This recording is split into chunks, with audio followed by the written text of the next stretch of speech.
Now, if you're someone who goes to the doctor every single year, you have your blood work done, and you are coming back as anemic or with iron deficiency, today's video is for you. So you're gonna wanna like and subscribe, and then you want to grab a pen and paper because you'll wanna take notes from this video.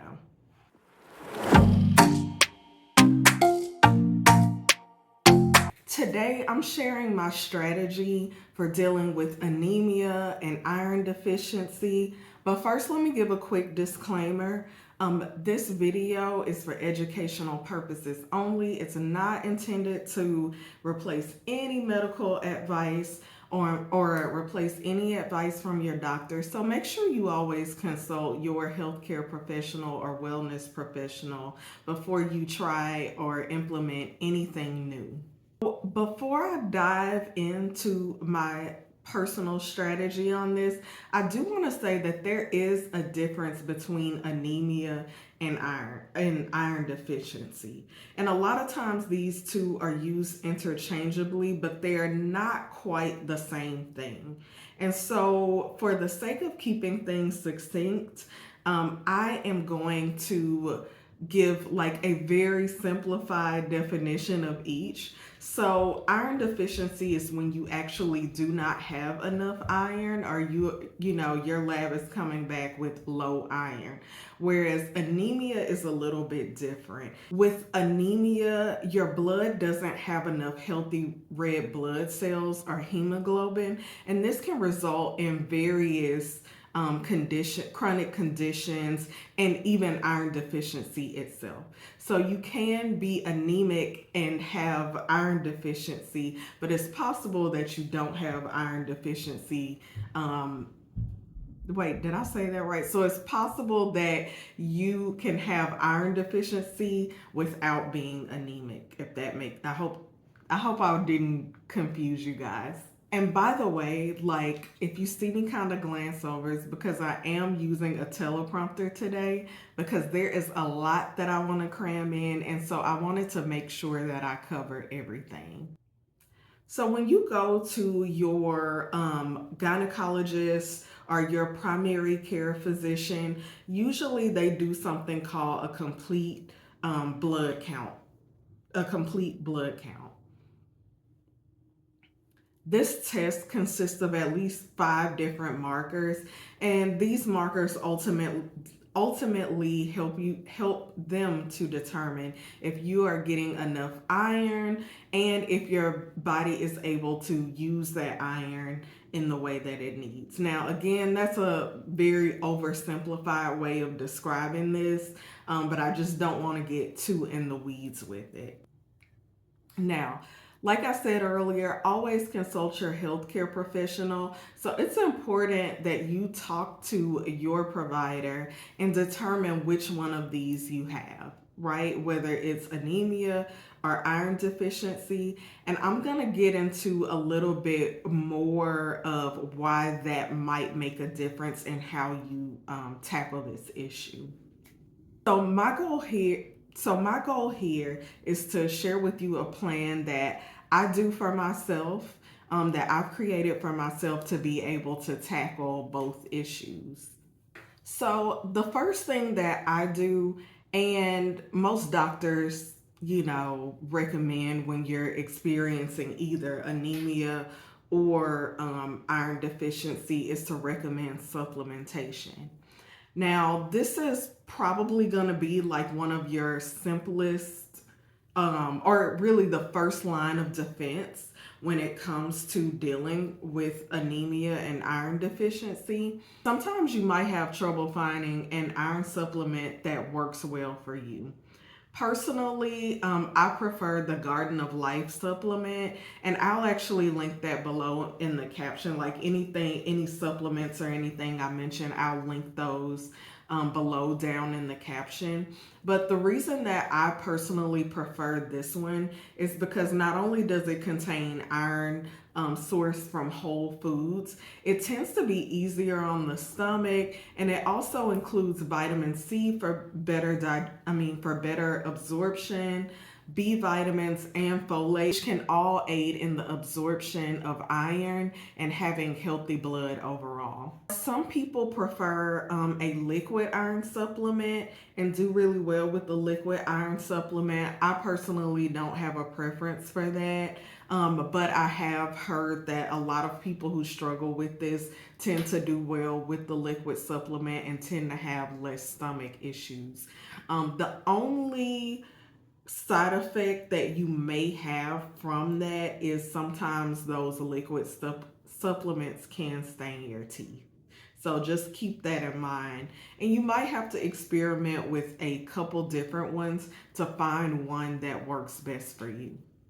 Now, I use the Garden of Life one when I am not taking a multivitamin, but right now I actually do take a multivitamin, and you've probably seen in my other videos, I take the Ritual multivitamin. I really love that one, and it comes with all the other stuff that I want to supplement for right now, and I haven't had any issues, with being able to digest it or had any stomach issues so far.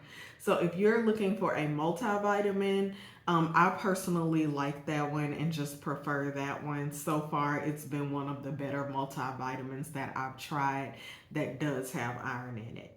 Now, I will say this, if you are, depending on what your situation is, how severe your anemia or iron deficiency is, your doctor might recommend that you still take a separate iron supplement in addition to your multivitamin if you are taking a multivitamin.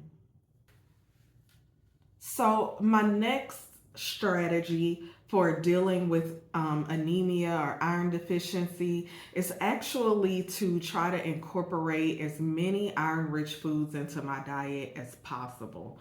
Now, if you are not really used to paying attention to this, I recommend that you download an app like MyFitnessPal and try to track how much iron you are actually getting from your food. Some good options for increasing your iron intake is just to pair some good iron sources with vitamin C. This can be some fish marinated in lemon, or spinach with lemon or a lemon vinaigrette across the top. I like to do oatmeal with chia seeds with a fruit that has vitamin C. There are several different pairings. Get creative with it. Another way that you can start to get more iron is actually to do some herbal teas. Herbs like nettle, dandelion, and red raspberry leaf are rich in iron. To make sure that you're able to absorb the iron a little bit better, again, you can add lemon or lime to your teas or to your tea blends. And by the way, I do have some blog posts about this, so I'll leave those below as well. Another thing that you'll want to do is avoid consuming excess alcohol, caffeine. I know you probably don't want to get rid of those things, but start to cut back, make cutbacks, because those actually do inhibit your body's ability to absorb iron. Now, last but not least, I like to focus on digestion and gut health.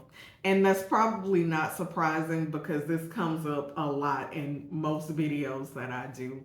But the bottom line is, if you aren't able to digest food properly, to be able to absorb the nutrients, if your gut cannot absorb the nutrients, then it kind of doesn't matter how much iron you're getting. You probably won't even be able to use the iron that you are getting.